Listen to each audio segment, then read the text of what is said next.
Hello everyone, today I would like to share my little update and upgrade on my old turntable. This one is I purchased in I believe around like 97, somewhere in the area. I was really young. I was living in Japan. The exact location that I purchased is the Audio Union in Ochanomizu, Tokyo. The flutter and everything, this one is very good. Weakest point on this one is not mechanism, not the motor or accuracy or anything like that. Weakest point, in my opinion, is the chassis. Okay, what I did was bracing inside the chassis because this is MDF. So I did the cross bracing. An empty spaced area I treated with the Dynamic Extreme. In last month or so, I did a few updates. So what I did was I did the corner bracing with the aluminum plate, which is a 90-degree plate that they made for 3D machines. I have 4 of them on each corner, screw it down with the 3 screws, so which make it really rigid. After that, rigidity that I want, the foundation that I want, the problem was the vibration that, let's say if I open the cabinet or I was doing something and this turntable may get affected. Sometimes I have a little problem with needle jumping. Then I went to try a few different vibration control footers, isolation pads and everything, thing feeds, and except for those isocoustics, the little footer that they sell. But I try Audio Crest and Viborg and all the thing that they sell on Amazon. So I end up using the Audio Crest levitating, magnetically levitated isolation footer. So I got the big one as well. I thought this one gonna work, but it's too big and turntable sit really high. So I end up getting the smaller one for the turntables, vibration control isolation feet. So the reason I like this Maglev footer is I can easily open my cabinet door, which is magnetically secure, so it can be a bit tight. This one is antique, by the way, from 1920s. I'm going to demonstrate here a little bit. So let's start the music, although I cannot play because the copyright issues.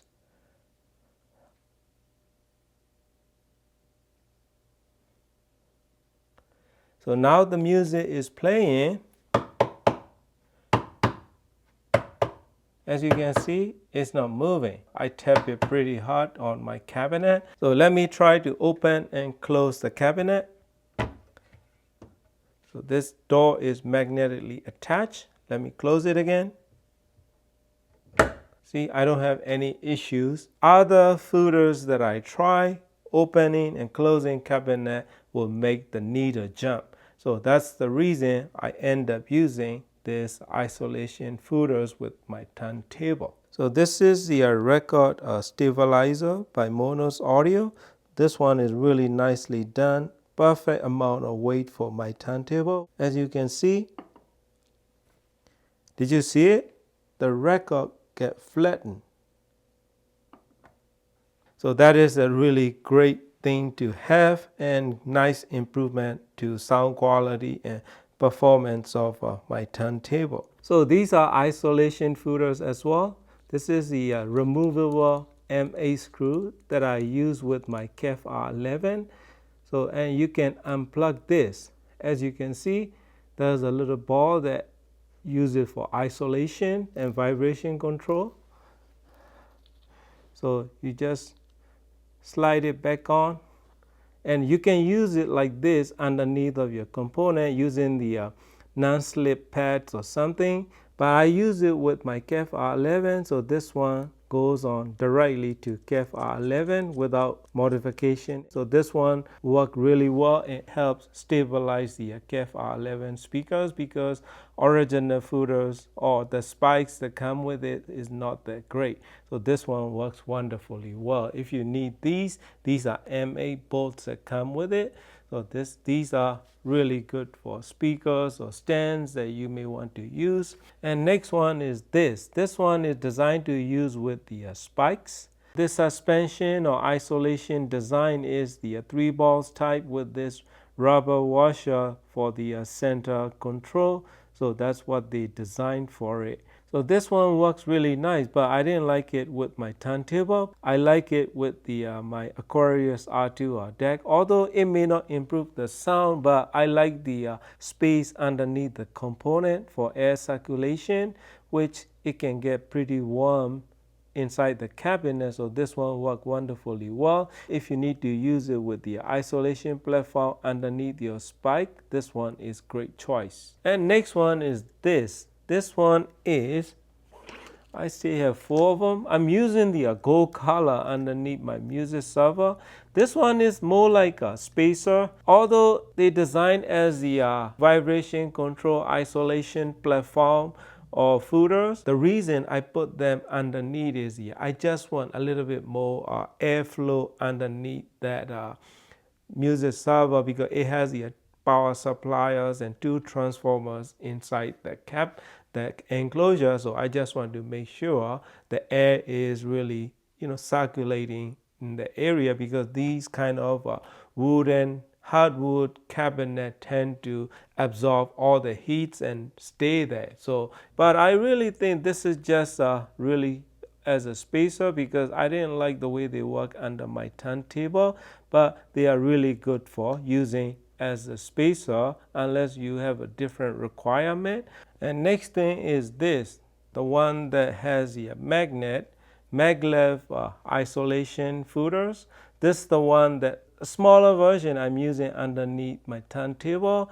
So if you need isolation platform, magnetically levitated platform, or isolation footers, these are really great. And next upgrade I did was the RCA cable. Right now I'm using the solid core silver RCA cable from Viborg audio, so which is really help improve the mid-range and upper mid-range and highs area, totally transparent sound with more articulate spacious notes that probably you will enjoy more. So this is the silver wires that I'm using between my turntable and my phono stage. So this one works really good, but only problem is the little stiff. I cannot bend it really hard because it's gonna break the conductor. I'm worried, okay, I don't know if it's gonna break. Usually silver conductors are very fragile, so that's why they have this kind of thick wire and insulation and protection and everything. That's why the wire is pretty stiff. But I'm not sure if I love the sound totally, because the bass weight is reduced and probably less bass response or less bass quality out of that package, but upper range of frequency are incredible. So these RCA connectors are incredibly good quality. This one is locking mechanism built in as well.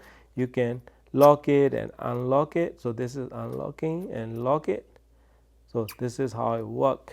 So these RCA plugs are really good. It works really well, and the locking mechanism is very good. It's solid. So back to these isolation footers. These are incredibly beneficial if you have a sensitive placement for your turntable, if you worry about bumping the needle or jumping the few notes. So this is the one that really helped me solve my issue. So this kind of isolation platforms or footers work really great for turntable. Highly recommend you to try it if you have this kind of old turntable, because the original feet are really worn out. It's the rubber based footers that attach to the bottom of the enclosure. It's really soft and it get a little bouncy sometimes, so I'm no longer using them. I try spikes, I try Sobothane and everything, so this is the one that worked the best for me for my knee.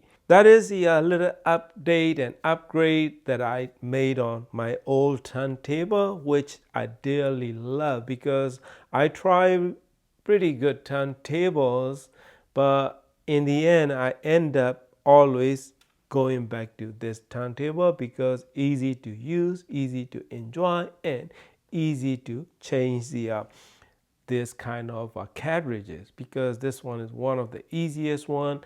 I don't need any gauge or anything to adjust it, and this is wonderfully good sounding turntable that I love. So I don't think I can do anything anymore other than, changing the cartridge. So that's it, my friend. That is the little update for you. And in case if you would like to try these kind of isolation feed or this kind of suspension improvement, I will have the links in the video description. And those links are affiliated links with the Amazon. So I get a little bit of sales when you buy those products if you use my links, a few penny maybe, but no extra cost to you. So just to let you know up front. So that is my update and upgrade that I like to share with you. Thank you very much for watching and happy listening.